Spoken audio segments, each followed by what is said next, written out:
అందరికీ స్వాగతం అండి. ఓం అజ్ఞానతిమిరాంధస్య జ్ఞానాంజనశలాకయా చక్షురున్మిలితం యేన తస్మై శ్రీ గురవే నమః. శ్రీ చైతన్య మనోభీష్టం స్థాపితం యేన భూతలే స్వయం రూప కదా మహ్యం దదాతి స్వపదాంతికం. వందేహం శ్రీగురో శ్రీయుత పదకమలం శ్రీగురున్ వైష్ణవాంశ శ్రీరూపం సాగ్రజాతం సహగణ రఘునాథాన్వితం తం సజీవం సాద్వైతం సావధూతం పరిజన సహితం కృష్ణ చైతన్య దేవం శ్రీరాధా కృష్ణ పదాన్ సహగణ లలితా శ్రీ విశాఖాన్వితాంశ. హే కృష్ణ కరుణా సింధో దీనబంధో జగత్పతే గోపేశ గోపికా కాంత రాధా కాంత నమోస్తుతే. తప్త కాంచన గౌరాంగి రాధే వృందావనేశ్వరి వృషభానుసుతే దేవి ప్రణమామి హరిప్రియే. వాంఛాకల్పతరుభ్యశ్చ కృపా సింధుభ్య ఏవ చ పతితానాం పావనేభ్యో వైష్ణవేభ్యో నమో నమః. నమో విష్ణుపాదాయ కృష్ణప్రేష్టాయ భూతలే శ్రీమతే భక్తివేదాంత స్వామినితి నామినే. నమస్తే సరస్వతి దేవే గౌరవాణి ప్రచారిణే నిర్విశేష శూన్యవాది ఆచార్య దేశతారిణే. జయ శ్రీ కృష్ణ చైతన్య ప్రభు నిత్యానంద శ్రీ అద్వైత గదాధరా శ్రీవాసాది గౌర భక్త బృంద. హరే కృష్ణ కృష్ణ కృష్ణ హరే హరే, హరే రామ రామ రామ హరే హరే. హరే కృష్ణ కృష్ణ కృష్ణ కృష్ణ హరే హరే, హరే రామ రామ రామ హరే హరే. హరే కృష్ణ కృష్ణ హరే హరే, హరే రామ రామ రామ హరే హరే. హరే కృష్ణ హరే కృష్ణ కృష్ణ హరే హరే, హరే రామ రామ రామ హరే హరే. శ్రీ రాధా గోవిందులకి జై జై. హరే కృష్ణ. హరే కృష్ణ మాతాజీ. అందరికీ హరే కృష్ణ అండి. ధన్యవాదాలు.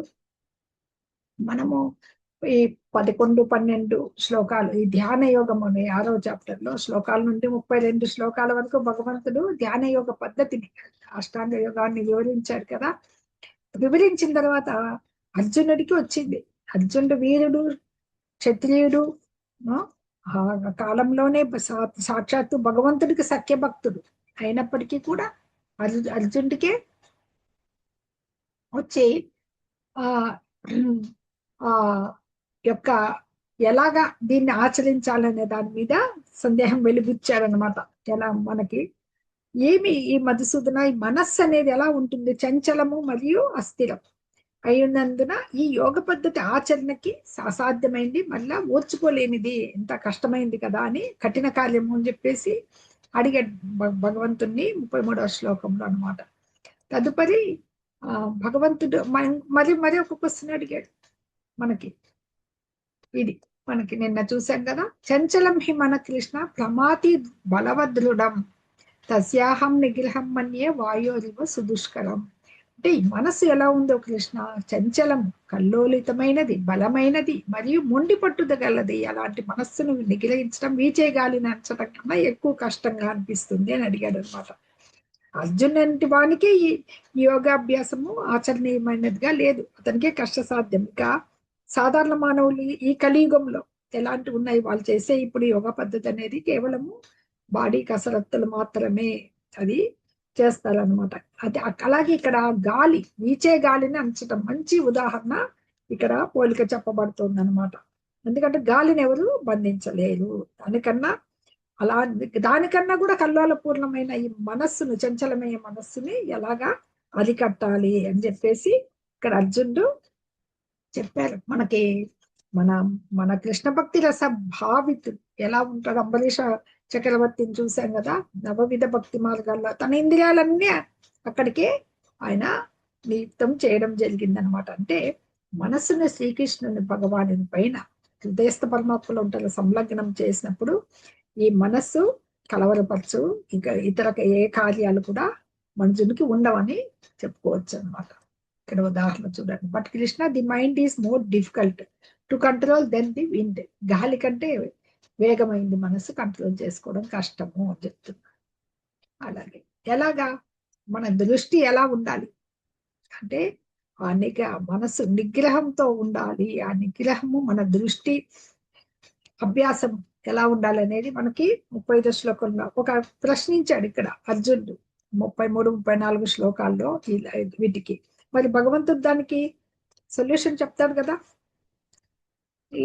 అది 35వ శ్లోకం చూద్దాము.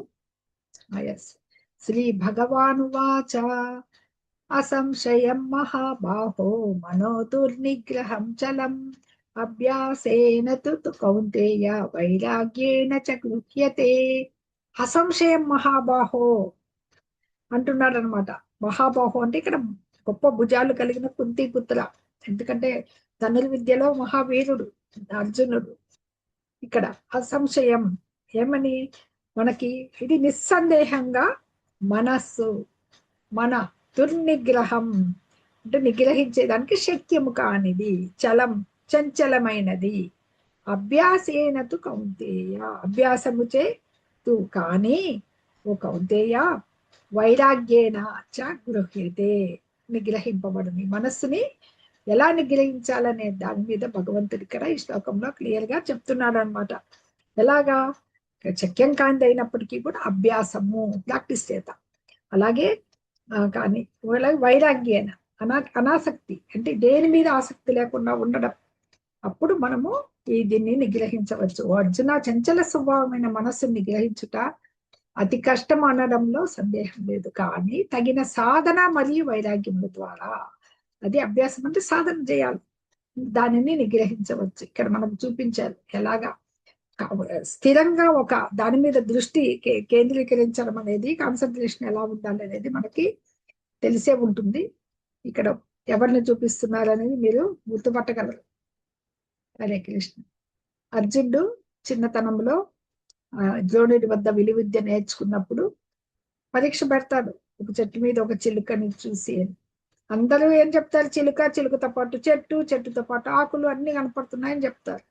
కానీ ఒక్క అర్జునుడు మాత్రమే ఆ చిలుక కన్ను అదొక్కటే నాకు కనపడుతుంది. ఏకాగ్రత, అంత ఏకాగ్రతతో ఉన్నప్పుడు అటువంటి అర్జునుడికి నాకు ఇది కష్ట సాధ్యం అంటున్నారు. అంత ఏకాగ్రతతో విలువిద్య ప్రాక్టీస్ చేసిన అర్జునుడికి అన్నమాట. అలాగే మత్స్యంత్రాన్ని నీళ్ళల్లో పైన కదులుతున్న మత్స్యంత్రంలో ఆ చేప కదులుతూ ఉంటుంది. మత్స్యంత్రం అంట ద్రౌపది స్వయంవరంలో అలాగే కదా, నీళ్ళల్లో చూసి పైకి కొట్టాలి. అంటే ఎంత ఏకాగ్రత చిత్తులో చూడండి. అటువంటి అర్జునుడికి ఇది కష్ట సాధ్యం అన్నమాట. ఇక్కడ పాండవులు వనవాసంలో ఎలా ఉన్నారనేది ఇక్కడ చూపిస్తున్నారు. హరే కృష్ణ. అది అర్జునుడికి చెప్పడం అంట. అంటే నవవిధ భక్తి మార్గాలు ఉన్నాయి కదా. అభ్యాసం అంటే మనకి ఇప్పుడు ఈ కాలంలో మనకి ఈ తీర్థ స్థలాలకు పోవడము, మనస్సును పరమాత్మ ఎందే కూర్చుని ఏకాంత స్థలంలో కూర్చోవడము, ఆయన పైనే ధ్యానం చేయడము, మనస్సు ఇంద్రియ కోరికలను నిగ్రహించుకోవడము, బ్రహ్మచర్యం పాటించడము, ఏకాంతంగా వసించి కఠినమైన నియమ నిబంధనలు ఈ కాలంలో పాటించడం ఎవరు లేదు. కానీ ఒక కృష్ణ భక్తిలో నవవిధమైన భక్తి మార్గంలందు పాల్గొనగలం అనమాట. ప్రప్రదమైంది ఏది? శ్రీకృష్ణుడి గురించిన శ్రవణం. నవవిధ భక్తి మార్గాల్లో ఫస్ట్ చెప్తారు శ్రవణం, కీర్తనం, కృష్ణోస్మరణం, పాదసేవనం, అర్చనం, దాస్యం, వందనం, సఖ్యం, ఆత్మ నివేదనం. ఇవి మనకు తెలుసు కదా, వీళ్ళు ముందు వచ్చింటాయి. దానికి వాళ్ళకు ఉదాహరణలు కూడా చెప్పారు. అందులో శ్రవణం మొదటి అంటే భగవంతుని గురించే శ్రవణం చేయాలి. ఎంత శ్రవణం చేస్తూ ఉండంగా అది అంత జ్ఞానం వస్తుంది. భగవంతుని లీలలు, ఆయన యొక్క కర్మలు, లీలల గురించి శ్రవణం చేస్తుంటే అన్ని అప్పుడు ఈ భౌతిక విషయాలపైన సమస్త వైరాగ్యము కలుగుతుందన్నమాట. అదే మామూలు భౌతిక విషయాల్లో కనుక మనము కాన్సన్ట్రేట్ చేస్తే అలాగా లగ్నం మనస్సు చంచలమైతూ ఉంటుందన్నమాట. అందుకని ఇదే మనకి ఆధ్యాత్మిక సంతృప్తి అనబడుతుంది అనమాట. ఎందుకంటే ఎంత ఆకలిగా ఉన్నవాడు ఎలా ఉంటాడు, ఒక ముద్ద తిన్నప్పుడు ఎంత తృప్తిగా ఉంటుంది, ప్రతి ముద్దలోనూ తృప్తి చెందినట్లుగా ఎంత అధికంగా భుజిస్తే అంత శక్తిని పొందినట్లు భక్తి యోగాన్ని ఆచరిస్తూ ఆచరిస్తూ ఉండగా అంత మనస్సు ఈ భౌతిక విషయాల నుంచి బయటకు వచ్చేస్తుంది అనమాట. దివ్యానందం పొందగలుగుతారు. అది మంచి చక్కటి వైద్యం అనమాట. మనకున్న ఇది ఈ ప్రాపంచిక విషయాలపై ఆసక్తి అనేది ఒక రోగం అయితే దానికి మంచి వైద్యం ఏమంటే ఇలాగా భక్తి భావంలో కృష్ణుడి గురించి స్మరించడం అనమాట. అది చక్కని వైద్యం అయితే భవరోగి అంటే ఈ భౌతికంలో దేహంతో మనము ఈ భౌతిక బంధాల్లో చిక్కుకున్న భవరోగికి మనకి సరైన ఆహారము కృష్ణ ప్రసాదాన్ని స్వీకరించడం అన్నమాట. ఇది ఇట్లాంటి భవరోగ చికిత్సా విధానమే కృష్ణ భక్తి భావన విధానం అన్నమాట. హరే కృష్ణ. అసంశయాత్మనా యోగో అసంశయాత్మనా యోగో దుష్ప్రాప ఇతి మే మతిః పశ్యాత్మనా తు యతత శక్యో వాప్తుముపాయతః. ఇంకా భగవంతుడు చెప్తున్నారు ఇక్కడ ఏమని, మనస్సు అదుపులో లేని వానికి ఆత్మానుభూతి కష్టతరమైనది, కానీ మనసును నిగ్రహించడం నేర్చుకున్న వారు సరైన పద్ధతిలో యత్నించేవారు పరిపూర్ణత సాధించవచ్చు. ఇది నా అభిప్రాయము. అంటే అదే ఈ రకంగా ఆత్మానుభవం కష్టకరమైన కార్యమే అదుపులో లేని వాళ్ళకి. ఎందుకు మనస్సునే ముందు కంట్రోల్ పెట్టుకోవాలి, అది పరిగెడుతూ ఉంటుంది కదా. అది అంటే మనో నిగ్రహము తగిన పద్ధతులు అంటే దూరం చేయడానికి భగవంతుడు అంటే భౌతికమైన విషయాలపైన మనస్సును నిమగ్నం చేసి యోగాభ్యాసానికి ప్రయత్నించడం అనేది ఎలా ఉంటుందంటే, ఒక పక్కన అగ్నిలో మండే అగ్నిలో నీరు పోయడం వంటిది అనమాట. అటువైపు అగ్ని మండాలి అంటే నూనె పోయాలి, కానీ అంటే భక్తి మనము కాన్సన్ట్రేట్ చేయాలి. కానీ భౌతిక విషయాల వైపు వెళుతూ నీకు యోగాభ్యాసం నేర్చుకోవాలనేది అగ్నిలో నీరు పోయడం ఆరిపోతూ ఉంటుంది అనమాట. అందుకని మనో నిగ్రహం లేనటువంటి యోగాభ్యాసము కేవలము కాలాన్ని వేస్ట్ చేయడమే అనమాట. అది పైకి ఈ యోగా క్లాసులకు వెళ్ళడము, ఈ యోగాలు ఇవన్నీ కూడా చూసినటువంటి ఎంత అట్రాక్టివ్ గా ఉంటాయంటే అంత ఆకర్షణీయంగా ఉంటాయన్నమాట. ఆత్మానుభవానికి మాత్రం దూరమైనవి. అది చాలా మందికి తెలిసే ఉంటుంది అనమాట.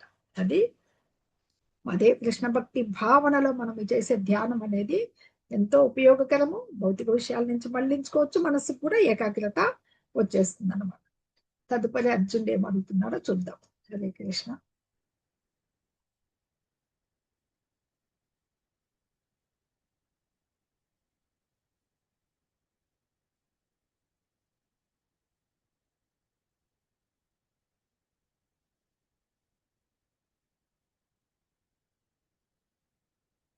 ఓకే, 7వ శ్లోకం. అర్జున ఉవాచ అత ఈ శ్రద్ధయోపేతో యోగాచలిత మానస ప్రాప్య యోగ సంసిద్ధిం కాం గతిం కృష్ణ గచ్చతి. మనకు మొట్టమొదట యోగం గురించి భగవంతుడు ధ్యాన యోగం గురించి ఉపదేశించాడు. తదుపరి అర్జునుడికి 2 సందేహాలు వచ్చాయి. భగవానుడు ఆ సందేహం తీర్చాడు. ఇంకా అర్జునుడికి వచ్చే సందేహాలు చూద్దాం. అర్జునుడు పలికెను అయతి జయమును పొందలేని ఆధ్యాత్మికుడు శ్రద్ధయోపేతో అంటే శ్రద్ధతో కూడిన వాడైనప్పటికీ కూడా యోగా చలిత మానస ఈ యోగం నుండి చలించిన మనసు కలవాడు. అప్రాప్య యోగ సంసిద్ధిం అంటే యోగం నందు సంపూర్ణత పొందలేకపోతే ప్రాప్యం లేదు. కాం గతిం కృష్ణ గచ్చతి అంటే అతనికి ఏ గమ్యం పొందును. సరే, దీంట్లోకి వచ్చాడు. ఆత్మానుభవ మార్గాన్ని ఓ కృష్ణ, శ్రద్ధతో ఆత్మానుభవ పద్ధతిని స్వీకరించి కూడా చంచలమైన మనస్సు కారణం చే దాన్ని విడిచి యోగ లక్ష్యము అంతిమ విజయాన్ని జన్మలోనే సాధింపలేకపోయిన యోగి యొక్క గతి ఏమిటి? ప్రయత్నం చేశాడు, కానీ మనస్సు చెలించింది. అలా చెలించినప్పుడు ఆ యోగ లక్ష్యం అంతిమ విజయాన్ని ఈ జన్మలో సాధించలేకపోతే పాపం అతని పరిస్థితి ఏంటి? మనకి 2వ అధ్యాయంలో వస్తుంది 40వ శ్లోకం. మన మనిషి ఎలా పొందగలుగుతాడు అని చెప్పి మనకి నష్టపోతే కొద్దిగైనా మనకి పొందాలి. నేహాభిక్రమనాశస్తి ప్రత్యవాయో న విద్యతే స్వల్పమప్యస్య ధర్మస్య త్రాయతే మహతో భయాత్. నష్టంగానే ఈ మార్గంలో ఇంత పురోగతి అయినా కానీ భయం నుంచి కాపాడుతుంది అని చెప్తుంది. మళ్ళీ ఉషిత్వ శాశ్వతి సభ మనకి శ్లోకాలు చెప్తాయి ఏమని, దీంట్లో ప్రయత్నం చేసిన వాడు నష్టపోడు అని. ఇప్పుడు భగవంతుడు విఫల యోగి ఇక్కడ, అంటే సక్సెస్ సాధించలేకపోయిన యోగి యొక్క గమ్యం ఏంటి అని. మనం అజామిల్లుని చూసింటాం. కొంతవరకు వెళ్ళి అజామిల్లు కథ వినింటారు. కొంతవరకు వెళ్ళి మళ్ళీ ఒక వేశ్య సాంగత్యంలో పడి తన వేదాన్ని కర్మలన్నీ ఆచరించేటువంటి వదిలేసి పతనమవుతాడు. కానీ ఆఖరిలో భగవాన్ని అంతిమ క్షణంలో భగవాన్ నామస్మరణ చేయడం వలన, తన చిన్న కుమారుడి పేరు నారాయణ అని పిలవడం వలన అతడికి మళ్ళీ ఒక అవకాశం లభించి భగవత్ సాధనకి ప్రయత్నం చేసి ముక్తి పొందుతాడనమాట. అలాగే మనము విశ్వామిత్రుని చూసింటాం. ఇప్పుడు ఎంత విశ్వామిత్రుడైనా మేనక తపస్సుని చెడగొడితే యోగి తపస్సాధనలో ఉన్న వారికి తపస్సు నిష్ఫలమైపోతుంది. వాళ్ళు ఋషి కాబట్టి మళ్ళీ వెళ్ళిపోతాడు మళ్ళీ సాధన చేయడానికి. అయినా అంతే, ఎంతవంటి ఋషులకైనా మనస్సు చంచలమైతే ఏం చేయాలి? తదుపరి అతడు విఫలమైపోతే అతని పరిస్థితి ఏంటి అని ఇక్కడ మన అర్జునుడు ఒక చక్కటి ప్రశ్నను అడుగుతున్నారు అనమాట. ఎందుకంటే జీవుడికి మనకి దేహం అంటే ఇది పంచభౌతిక దేహమే, పంచభూతాలతో తయారైంది. కానీ ఆనందం అనేది సచ్చిత్ ఆనందం, సత్యమైంది, చిత్ జ్ఞానపూర్ణమైంది, ఆనందమయమైంది. అది నిజమైన ఆనందం, అది జ్ఞానం. ఆ జ్ఞానమే ఆత్మానుభవం. అంటే అదే జ్ఞానాన్ని మూలం అన్నమాట, అది తెలుసుకోవాలన్నమాట. ఇలాంటి ఆత్మానుభవం పొందడం ఎలాగా మనం చూసాం ఇంతవరకు ఉన్న అధ్యాయంలో. జ్ఞాన మార్గము, అష్టాంగ మార్గము, భక్తి మార్గం, వీటి ద్వారానే సాధ్యమవుతుంది అనమాట.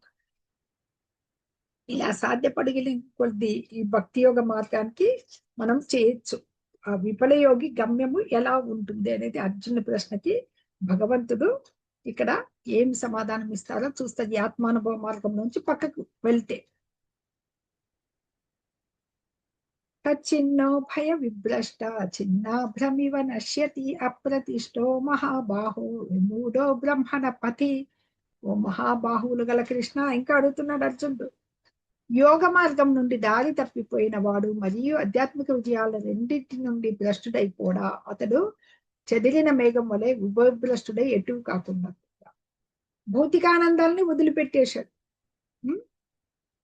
ఆధ్యాత్మిక విజయాలు దారి తప్పిపోయి ఆధ్యాత్మిక రెండింటి నుండి అటు నష్టపోతే, చెదిరిన మేఘం, ఒక మేఘము చెదిరిపోతే గాలికి ఎట్టో కొట్టుకొని పోతుంది, అలా ఉభయభ్రష్టుడైపోడా అని చెప్పేసి ఇక్కడ అడుగుతున్నాడు అనమాట. రెండింటిని పొందనవాడే. లౌకిక జీవితము లేదు, భౌతికానందము లేదు, అట్లా ఆధ్యాత్మిక ఆనందము లేదు. రెండిటికి ఒకసారి చెల్లించిన తర్వాత పతనం అయ్యాడు కదా. అందుకని అతనికి పరిస్థితి ఏంటి? రెండు రకాలుగా నష్టపోతాడు కదా, ఎలాగా అని చెప్పి. అంటే మనకి పరతత్వం అంటే ది అబ్సల్యూట్ ట్రూత్, నిజం ఏంటి, పరమసత్యం ఏంటి అనేది 3 రకాలుగా వ్యక్తమవుతుందని చెప్పుకున్నాం కదా 2వ అధ్యాయంలో. బ్రహ్మము, పరమాత్మ, భగవంతుడు ఎలాగైతే సూర్యకిరణాలు, సూర్య మండలము, సూర్యగోళము అని మనం చెప్పుకుంటామో, బ్రహ్మము ఆయన బ్రహ్మ జ్యోతి, ఆయన శరీర కాంతి. అలాగే పరమాత్మ అంటే హృదయస్థ పరమాత్మ, తర్వాత భగవానుడు, దేవాది దేవుడు. ఈ రకంగా ఇదే అబ్సల్యూట్ ట్రూత్, పరతత్వం. అది ఆయన యొక్క అంశనే నేను అని జీవుడు ఎప్పుడైతే తెలుసుకుంటాడో అదే బ్రహ్మణ పతి అన్నమాట. అదే ఆత్మానుభవ మార్గం. మనము దేవాది దేవునికి మనకు ఉన్న సంబంధాన్ని తెలుసుకోగలగాలి. ముందు నేనేంటి, నేను దేహాన్ని కాదు ఆత్మాన్ని అని తెలుసుకున్నాను. తర్వాత ఈ భౌతిక ప్రకృతిలో మనము ఎలా వచ్చాము, భగవంతుడి నుంచి వచ్చాము, మనకి ఆయనకల సంబంధం ఏంటి, ఇది తెలుసుకోవడమే ఆ బ్రహ్మ జ్ఞానమే. అదే బ్రహ్మణ పతి అనే అనబడుతుంది అనమాట. ఆయనకి ఈ బ్రహ్మానుభవము, ఆత్మానుభవము, పరమాత్మానుభవం ద్వారా చేరుకోవడం అనేదే మనకి కృష్ణ భక్తి భావన.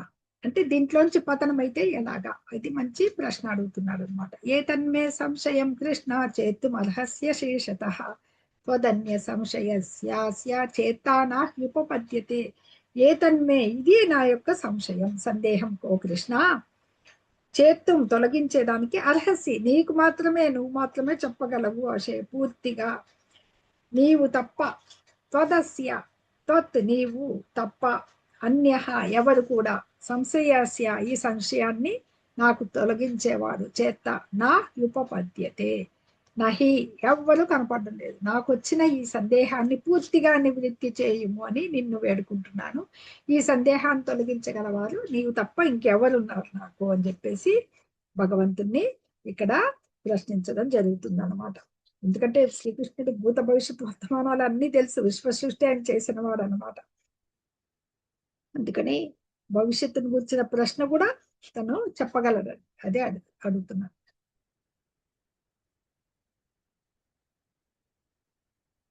శ్రీ భగవానువాచ పార్థ నైవేహ నాముత్ర వినాశస్తత్య విద్యతే నహి కళ్యాణ కృతశ్చిత్ దుర్గతిం తాత గచ్చతి.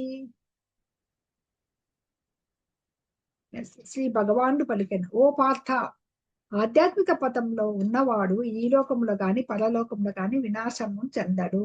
మిత్రమా, భగవత్ ప్రాప్తి కోసం ప్రయత్నం చేసేవాడు ఎన్నటికీ దుర్గతి పాడుతాడు. ఓ పార్థ, ఆధ్యాత్మిక పథంలో ఉన్నవాడు ఇక్కడ గాని పరలోకంలో గాని, ఒకసారి వచ్చిన వాడిని 9వ అధ్యాయంలో మీరు 18 రోజుల అధ్యయనంలో చూస్తుంటారు, శ్లోకాలు ఉన్నాయి మనకి. క్షిప్ర అపిచే సుధరాచారం, అదే అదొక 30-31 శ్లోకాలు. క్షిప్రం భవతి ధర్మాత్మ శశ్వచ్ఛాత్తి నిగచ్చతి కౌంతేయ ప్రతి జానీహి నమే భక్త వినశ్యతి అని చెప్తాడు భగవంతుడు. ప్రణశ్యతి, నా భక్తుడు ఎన్నటికీ నశింపడు అని చెప్తాడు అనమాట భగవంతుడు. అక్కడ 9వ అధ్యాయంలో భగవంతుడు చెప్పడం జరిగింది. అదే మనకి మీరు 18 రోజుల అధ్యయనం చూశారు కాబట్టి వినే ఉంటారు చక్కటి శ్లోకాల్లో. భగవంతుడే స్వయంగా అక్కడ చెప్పారు 2 శ్లోకాల్లో, నా భక్తుడు ఎన్నటికీ నశించడు అని చెప్పేసి చెప్పారనమాట. అటువంటి భక్తుణ్ణి ఒకసారి ప్రయత్నం చేసి ఏదో ప్రయత్నపూర్వకంగా కానీ పొరపాటున కానీ అతడు ఈ పతనమైతే పతనుడుగా చూడకూడదు అనమాట, పతితునుగా అతని భక్తుడిగానే చూడాలన్నమాట. అపిచే సుదురాచారో భజతే మామనన్య పాక్ సవదరేవ సమంతవ్య సమ్యక్ వ్యవసితో హి సహ. 30వ శ్లోకం చెప్తుంది అనమాట. ఎటువంటి కార్యం చేసినా, హేయమైన కార్యం చేసినా భక్తియుత సేవలో ఉన్నవాడు పతనమైతే నిశ్చయుడైతే సాధువుగానే చూడాలి. అలాగే నా భక్తుడు ఎన్నటికీ నశింపడు అని చెప్పేసి క్షిప్రం భవతి ధర్మాత్మ శాశ్వచ్ఛాంతి నిగచ్చతి కౌంతేయ ప్రతి జానైహి నమే భక్త ప్రణశ్యతి, నశింపడు అని చెప్పి అక్కడ వస్తాయన్నమాట. ఎందుకంటే ఎక్కడ కానీ వినాశం చెందడు.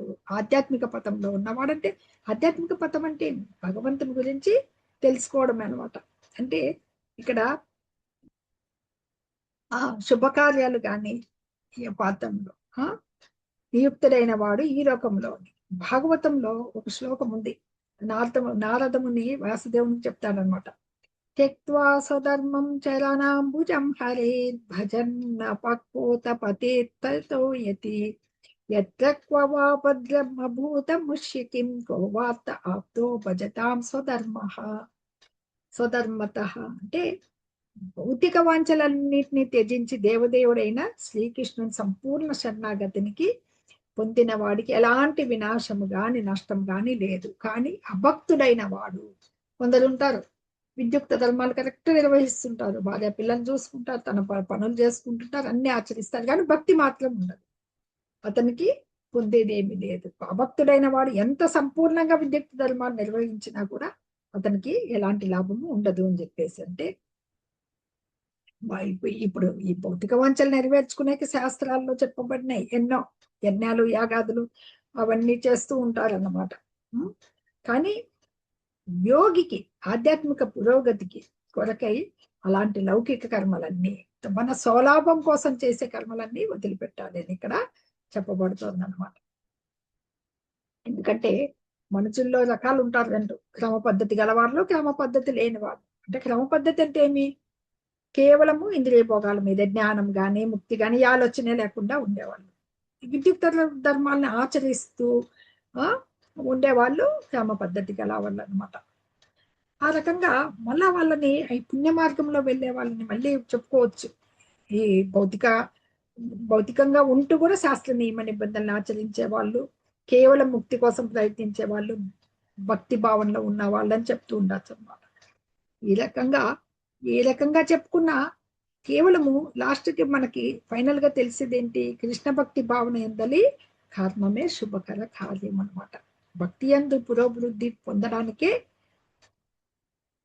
ఇక్కడ ఏం చేస్తాడు ఉత్తమ యోగి అనబడతాడు.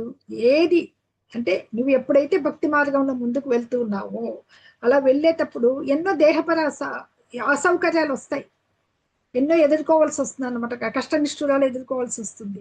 అవన్నీ నువ్వు ఓర్చుకున్నప్పుడే ఉత్తమ యోగి అవుతాడనమాట.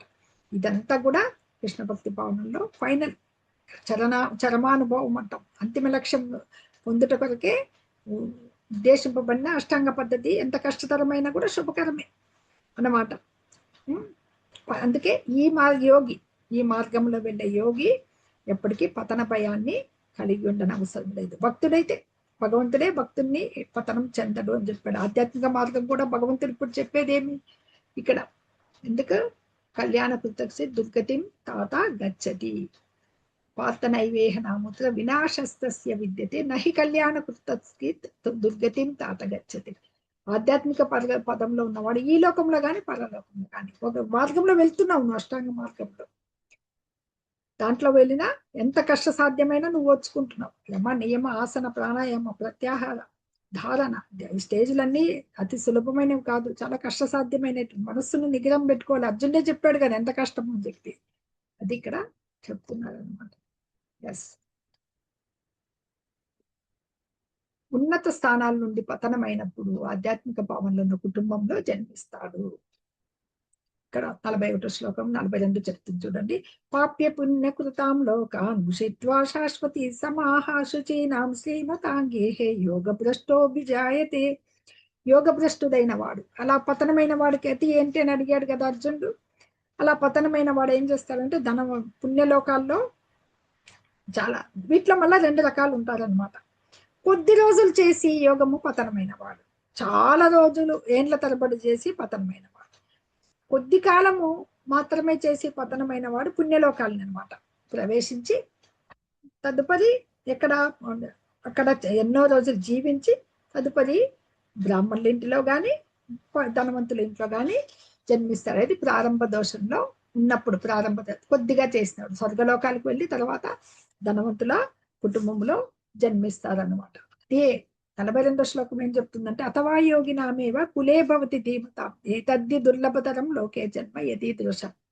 దీర్ఘకాల యోగాభ్యాసం తర్వాత సక్సెస్ కాకపోతే జ్ఞానవంతుల ఇంట్లో, గొప్ప జ్ఞానవంతుల ఇంట్లో జన్మం పొందుతారు.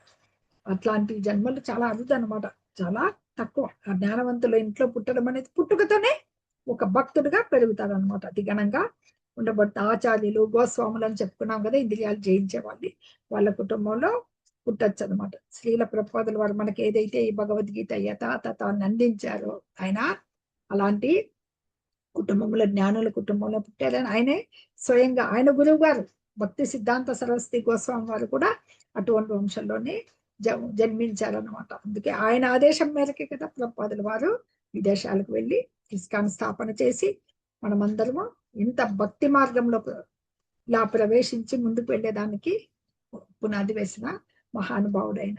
హరే కృష్ణ.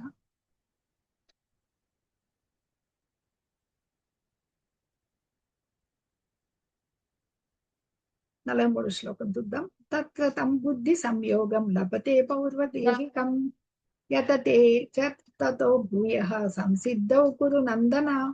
ఓ కురునందన, ఇటువంటి జన్మ పొందిన తర్వాత ఒక వంశస్థుడా వారు తమ పూర్వజన్మల విజ్ఞానాన్ని తిరిగి మేలు కొలిపి యోగంలో పరిపూర్ణత కొరకు మరింత పరిశ్రమ చేస్తారు. మనకి ఇంత ముందు వస్తుంది, ఎందుకంటే తదుపరి ఏం చేస్తారు, ఈ జన్మ వస్తుంది, తర్వాత పూర్వజన్మ పుణ్యఫలం వల్ల మొదలు పెడతారు. మనకి 2వ అధ్యాయంలో 40వ శ్లోకం చెప్తుంది, ఎక్కడ 1% అక్కడ చేసావంటే మరుసటి జన్మలో నీ పుణ్యఫలం పూర్వ పుణ్యఫలంతో తిరిగి 2% నుంచి స్టార్ట్ చేస్తారనమాట. సెకండ్ అది వెంట వస్తుంది, ఎందుకంటే గత జన్మలో ఉన్న ఆ జ్ఞానంతో మళ్ళీ చేస్తాడు. మీకు భరత మహారాజు, ఏదైతే మనం భారతదేశం అని పిలుచుకుంటున్నామో దానికి మూలకారకుడైన భరత మహారాజు కథ మొట్టమొదటి వినే ఉంటారు. మళ్ళీ ఒకసారి గుర్తు చేసుకుందాము. ఉత్తమ తదుపరి రాజు అయినప్పటికీ, ప్రపంచానికి చక్రవర్తి అయినా కూడా అంతిమ కాలంలో ఏం చేశాడు?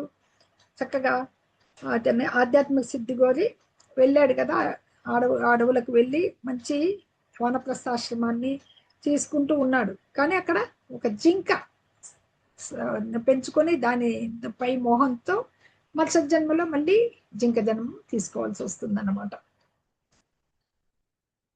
ఆ జింక జన్మం వలన తదుపరి జింక జన్మంలో ఉన్నాక తనకి పశ్చాత్తాపంతో మళ్ళీ పుట్టినప్పుడు మూఢుడిగా అంటే జడుడిగా ఉంటాడు. అందుకు జడభరతుడు అని పిలువబడతాడు. బ్రాహ్మణ ఇంట్లో పుట్టి మంచి ఆధ్యాత్మిక పదంలో నడుస్తాడనమాట. అందుకే అంతిమ కాలంలో ఎప్పటికీ భగవన్ నామస్మరణమే చేయాలి. పతనం కాలేదు. పూర్వజన్మ విజ్ఞానంతో తన ముక్తి సాధించుకున్నాడు. 3 జన్మలు పట్టింది అతనికి. అందుకు ఎక్కడ పతనం అయ్యాడు? తన పతనం కావడం అంటే మోహానికి గురయ్యాడు. ఇది జింకని చూసి దాన్ని పెంచుకుంటూ దాని మోహంలో పడ్డాడు అనమాట. దాన్నే చూస్తూ ప్రాణాలని త్యజించాడు అనమాట. ఆ మోహం అనేది అతనికి మరుసటి జన్మలో జింక జన్మం వస్తుంది. ఆ తదుపరి జన్మంలో జడుడుగా ఉండిపోతాడు. అంటే పూర్వజన్మ జ్ఞానం ఉంది కాబట్టి ఏమీ తెలియని విరాగిగా ఉండిపోతాడు. తను వ్యర్థం చేసుకున్నానే తన జీవితాన్ని అని చెప్పేసి వసించు అతడు జడభరతుడని పిలువబడతాడు అనమాట. కానీ గొప్ప యోగి అని అందరికీ ఒక గొప్ప రాజు గుర్తిస్తాడు. రాహుగొండని ఒక రాజుకి ఈయన యొక్క ఆత్మానుభవ మార్గంలో అనేక ప్రశ్నలు వేసి అతన్ని గుర్తిస్తాడు అనమాట. అందుకని ఈ ఆధ్యాత్మిక యత్నంలో అంటే ఈ యోగాభ్యాసం అనేది ఎప్పటికీ వృధా కాదు అని ఈ భరతుని చరిత్ర ద్వారా మనం అందరము అవగతం చేసుకోవచ్చు అనమాట. పూర్వాభ్యాసేన తేనైవ హ్రియతే హ్యవశోపి సహా జిజ్ఞాసురపి యోగస్య శబ్ద బ్రహ్మాతి వర్తతే. వారు అంటే పూర్వజన్మల సాధనా బలంచే తమ ఇష్టానుసారం కాకపోయినా భగవంతుని వైపు ఆకర్షింపబడతారు. ఇటువంటి సాధకులు వేదముల్లో ఖచ్చితంగా వేదముల్లో చెప్పబడిన కర్మకాండాల సూత్రాలకు సహజంగానే అతీతంగా ఎదుగుతారు అనమాట. వీళ్ళు యోగులు ఎలా ఉంటారు? పూర్వజన్మల వారు అంటే ఇక్కడ చెప్పబడిన పూర్వజన్మలు ఎలాగైతే మనం భరత మహారాజు గురించి చెప్పుకున్నాం కదా, వాళ్ళు అనమాట. ఈ భగవంతునిపై ఆకర్షింపబడి ఇటువంటి సాధకులు వేదముల్లో కర్మకాండల సూత్రాలకి సహజంగా అతీతంగా ఎదుగుతారు. అంటే ఈ ఉన్నతులైన యోగులు కాబట్టి వీళ్ళు ఈ యజ్ఞయాగాదులన్నీ ఏం చెప్తాయి? ఈ స్వర్గలోకం, ఈ యజ్ఞం చేసి ఈ స్వర్గానికి వెళ్తావు, ఈ లోకానికి వెళ్తావు అని చెప్తాయి కదా. వాటి మీద ఆసక్తి కాకుండా అంటే కోరికలకు అతీతంగా అన్నమాట. యోగ నియమాలు ఎలా ఉండాలి? భక్తి భావన వైపే ఉండాలి. అలా ఆకర్షింపబడతారనమాట. అలాగా జన్మించిన ఉండడం అనేసి మనకి ఇక్కడ శ్రీ చైతన్య మహాప్రభువు శ్రీ హరిదాస ఠాకూర్ని ముఖ్య శిష్యుల్లో ఒకరిగా స్వీకరించారు. ఎందుకంటే హరిదాస ఠాకూర్ ఒక గొప్ప భక్తుడు మహమ్మదీయ వంశంలో జన్మించాడు. కానీ నిరంతరము నామాచార్యాన్ని బిల్లు తీసుకున్నాడు. రోజుకి 3 లక్షల నామజపం చేసేవాడు అనమాట. హరే కృష్ణ కృష్ణ కృష్ణ హరే హరే, హరే రామ రామ రామ హరే హరే అనే మహామంత్రం ద్వారా హరినామాన్ని విడవకుండా పట్టుదలతో నిత్యం జపించడం వల్లనే నామాచార్య అనే బిరుదు అతనికి వచ్చింది. దీన్ని ఏమంటాము? శబ్ద బ్రహ్మం. శబ్దం ద్వారా భగవంతుణ్ణి చేసుకుంటూ ఉండడం అనమాట. అందుకనే పవిత్రులు కాంతి ఎవ్వరు కూడా కృష్ణ భక్తులకు అసలు ప్రవేశించలేరనమాట.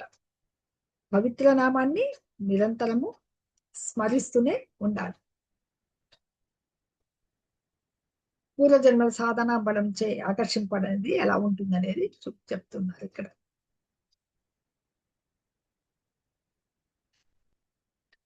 ప్రయత్నాద్యతమానస్తు యోగి సంశుద్ధ కిల్పిషః అనేక జన్మ సంసిద్ధః తతో యాతి పరాం గతిం.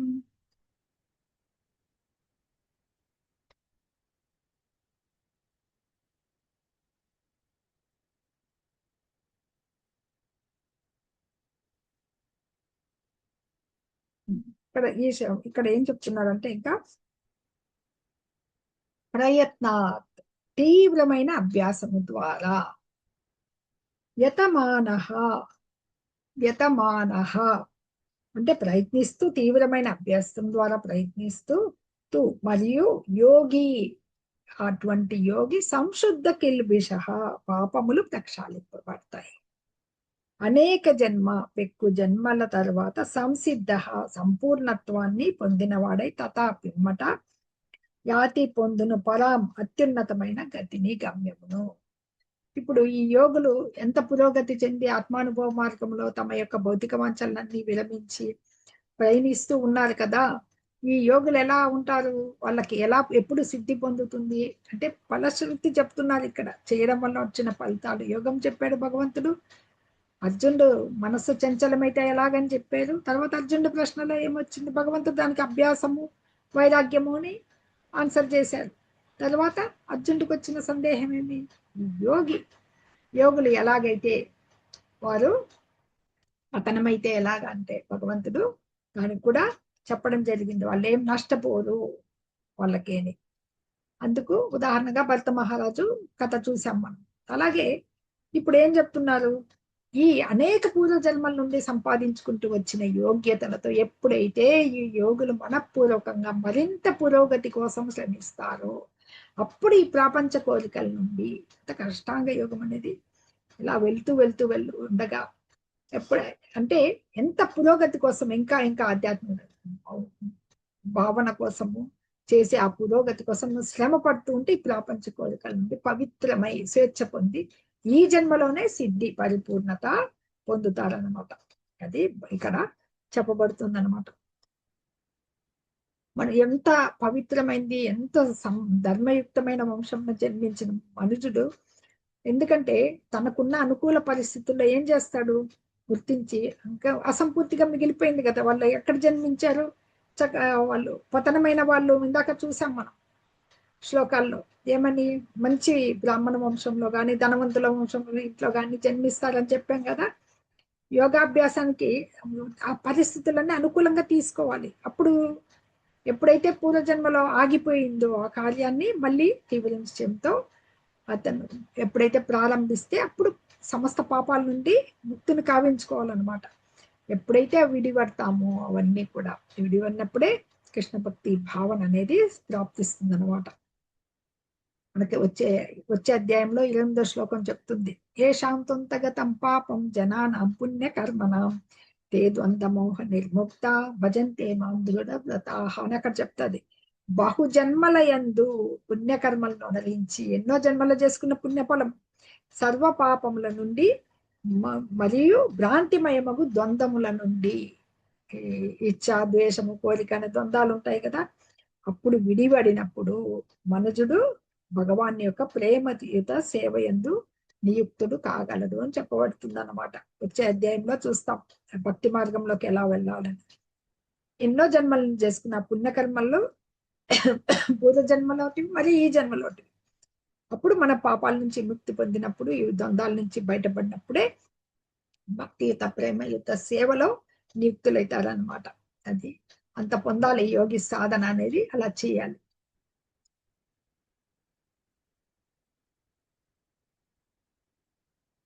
తపస్విభ్యోధికో యోగి జ్ఞానిభ్యోపి మతోధికః కర్మిభ్యశ్చాధికో యోగి తస్మాద్యోగి భవార్జున. ఓ అర్జున, తపస్సు చేసే వాళ్ళకంటే, శాస్త్ర జ్ఞానం కల వాళ్ళకంటే, కామ్యకర్మలు చేయి వానికంటే కూడా యోగి గొప్పవాడు. కాబట్టి నీవు యోగి అవ్వడానికి ప్రయత్నించుము. ఇక్కడ భగవంతుడు చెప్తున్నాడు అనమాట. యోగికి ఎలా ఉంటుంది, యోగం అంటే ఏమి, భగవంతుడితో కలయిక. ఈ యోగి భగవంతుడితో కనెక్షన్ తీసుకోవాలన్నమాట యోగికమ్మని. తపస్వి కన్నా తపస్సు గాని ఒక గొప్ప జ్ఞానం అంటే ఎన్నో వేదాలు పురాణాలు చదివి జ్ఞానాన్ని సంపాదించేవాడు. కామ్యకర్మరతులు, ఈ కామ్యకర్మల ద్వారా అంటే భౌతికానందం కోసం చేసే కర్మలైనా చేస్తూ ఉంటారు కదా. అందరికంటే కూడా ఉన్నతమైన వాడు ఎవరు అంటే జ్ఞానయోగం కన్నా,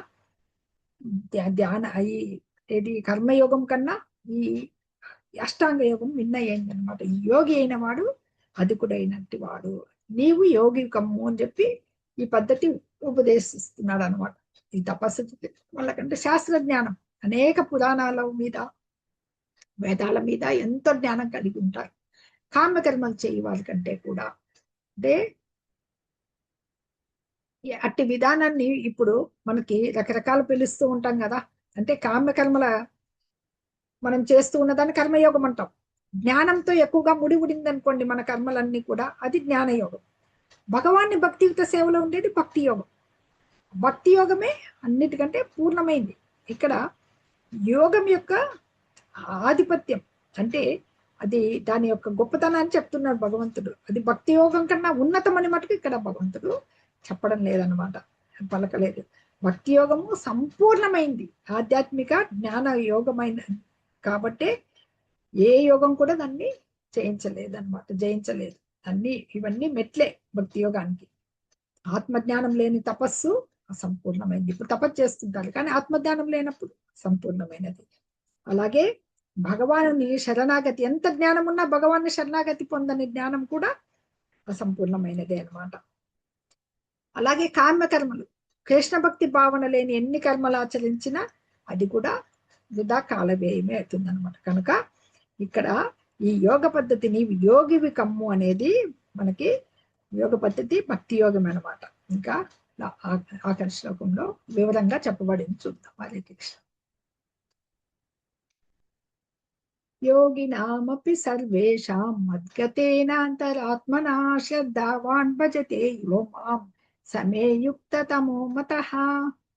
హరే కృష్ణ. ఇంతవరకు అడగలేదు మాతాజీలు, ప్రభుజీలు ఎవరైనా శ్లోకం చదువుతారా? హ్యాండ్ రైజ్ చేస్తారా శ్లోకం చదవాలనుకున్న వాళ్ళు? హరే కృష్ణ మాతాజీ, నేను చదవనా? మాతాజీ హ్యాండ్ రైజ్ చేశారా? ఓకే, చదవండి. యోగినామపి సర్వేషాం మద్గతేనాంతరాత్మనా శ్రద్ధావాన్ భజతే యో మాం సమే యుక్తతమో మతః. అదే నెక్స్ట్ మాతాజీ అనుష మాతాజీ. హరే కృష్ణ. హరే కృష్ణ మాతాజీ. చదవండి మాతాజీ. యోగినామపి సర్వేషాం మద్గతేనాంతరాత్మనా శ్రద్ధవాస్వచతే యో మాం సమే యుక్తతమో మతః. ఇంకా ఎవరైనా? హరే కృష్ణ.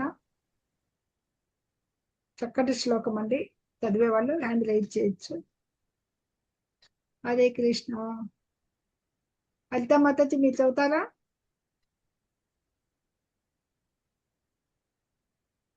హరే కృష్ణ. అమృతవతి మాతాజీ, సుందరి మాతాజీ. హరే హరే కృష్ణ. కృష్ణ మాతాజీ. చదవండి.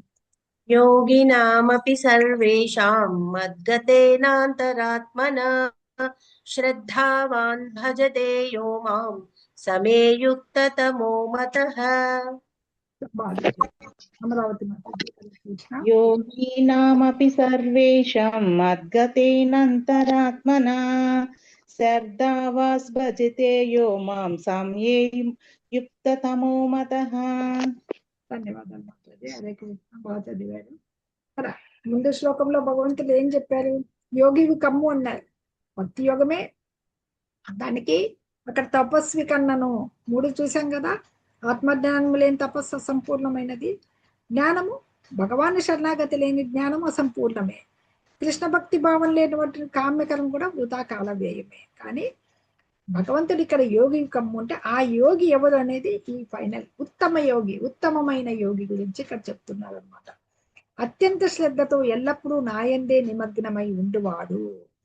యోగినామపి, యోగినాం యోగులందరిలో, అపి కూడా, సర్వేషాం అన్ని విధములైన, మద్గతేన సర్వదా నన్నే తలంచుచు, అంతరాత్మన తనలో తాను, మద్గతేన నన్నే తలస్తూ, శ్రద్ధావాన్ సంపూర్ణ శ్రద్ధ గలవాడు, భజతే ప్రేమయుక్తమైన దివ్య సేవ చేయువాడు, యో మాం అంటే నన్ను, దేవదేవుడైన నన్ను, అతడు మే నాచే యుక్తతమో మతః అంటే భగవంతుడు నిర్ధారిస్తున్నాడు అతడు ఉత్తమైన యోగి అని. భగవంతుడిని ధ్యానిస్తూ ఆ ధ్యానంలో హృదయస్థ పరమాత్మ గురువులోనే ఉంటారు, శిశువులోనే ఉంటారు.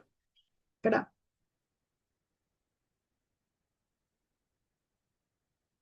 మనకి ప్యూరిఫికేషన్ రావాలి. ప్రాక్టీస్ ధ్యానం అంటే ఏమి?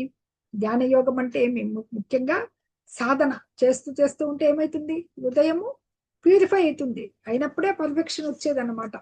అంటే ఈ భావన యందు నిలిచి ఉన్నారు. భగవాన్ని సేవ ఎలా చేయాలి ఇచ్చట ఇక్కడ ఏం తెలుస్తుంది, భజతే అని చెప్పబడుతుంది కదా. భజతే అంటే పదానికి సేవ కూర్చడము, భజతే యోమా, భజతే సేవ కూర్చడం అనమాట. శ్రద్ధ మరియు ప్రేమతో కొనరించబడే సేవ అనే పదము కేవలం భగవంతునికే వర్తిస్తున్నాము, ప్రత్యేకంగా శ్రద్ధ మరియు ప్రేమతో. ఆ భజతే అనేది ఎలా చేయాలి, శ్రద్ధ ఉండాలి, మళ్ళీ ప్రేమతో ఉండాలి. భగవంతునికి మనము నివేదన చేసిన, ఆయనకి ఒక అభిషేకం చేసుకున్నా, గుడికి వెళ్ళి ఆయన అర్చించిన, పత్రాలు పుష్పాలు ఏవి సమర్పించినా శ్రద్ధ ఉండాలి, ప్రేమతో. అలా సేవ చేసేది భగవంతునికి భజతే అంటే అదే దానికి అర్థం అన్నమాట ఇది. కానీ భగవంతునికి సేవ కూర్చకుండా ఉంటే మటుకు ఇది భ్రష్టుదైతాడనమాట. ఎందుకంటే ప్రతి జీవియు శ్రీకృష్ణ భగవాన్ యొక్క నిత్యాంశ అయినందున తన నిజస్థితి కారణంగా ఎవరికి చేయాలి సేవ, భగవంతుడికే సేవ చేయాల్సి ఉంటుందన్నమాట.